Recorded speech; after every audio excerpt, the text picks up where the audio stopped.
மட்டும் இல்லாம 11 புராணங்கள் சொல்லுவாங்க. அந்த 11 புராணங்களும் சமஸ்கிருதம் தமிழுக்கு வந்தது. ஆனா தமிழ் சமஸ்கிருதத்துக்கு போன ஒரே நூல் நம்முடைய 12ஆம் திருமுறை பெரிய புராணம். 63 நாயன்மாருடைய வரலாறு. அது மட்டும் இல்லாம தமிழுடைய கலை, பண்பாடு, இலக்கியம் எல்லாம். இப்ப இது எந்த ஆலயத்துக்கு போனாலும் நீங்க 12 திருமுறைய தலையில ஆமா. எதுக்காக 12 திருமுறை வைக்கிறோம்னு சொன்னா 10ஆம் திருமந்திரத்துல ஒரு பாடல், ஒரு மந்திரம், ஏடங்கை நங்கை இறையங்கள் முக்கண்ணி வேடம் படியும் விரும்புமின் தாமரை பாடும் திருமுறை பார்ப்பதி பாதங்கள் சூடுமின் சென்னி வாய் தோத்திரம் சொல்லுமென் அவரே சென்னியில சொல்லியிருக்கார்.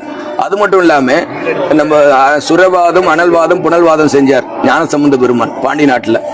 அப்போ அந்த இவரு வாழ்காந்தனர் அந்த பாட்டு எழுதி வைகை ஆற்றில் இடும்போது அந்த வைகை ஆற்று தண்ணி கீழ்ச்சின்னு மேல போகுது. அப்ப போகும்போது குலச்சேர குதிரையில போறார். ஏடகம்ன்ற இடத்துல போய் நிக்குது. அப்ப வைகையில இறங்கி அந்த ஏட தன்னுடைய தலையில வச்சுட்டு அந்த கோயில் ஏடகத்து கோயில வளம் வந்திருக்கார்.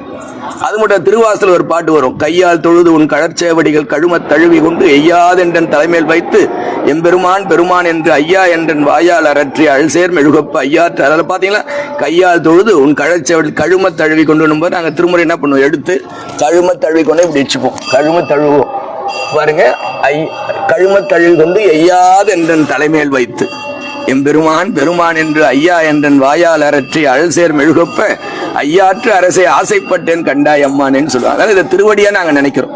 பாடும் திருமுறை பார்ப்பதி பாதங்கள் சொல்லிட்டாரா இல்லையா திருமந்தத்துல. அதுல பெருமானுடைய திருவடியை சுமந்துட்டு போறோம். அந்த திருவடி தான் நமக்கு 12 திருமுறையா இருக்கு. எல்லாருடைய வீட்லயும் இந்த 12 திருமுறை அவசியம் இருக்கும். திருக்குறள் கிழக்கு பார்த்து வச்சிருங்க. இந்த 12 திருமுறை தமிழ் வேதத்தை தெற்கு நோக்கி நடராஜ பெருமான் மறை வச்சிருங்க. வச்சுட்டு அந்த வீட்டை சுத்தி குட் வைப்ரேஷன் வந்துரும். அந்த நல்வினைகள் உங்களை சூழும்.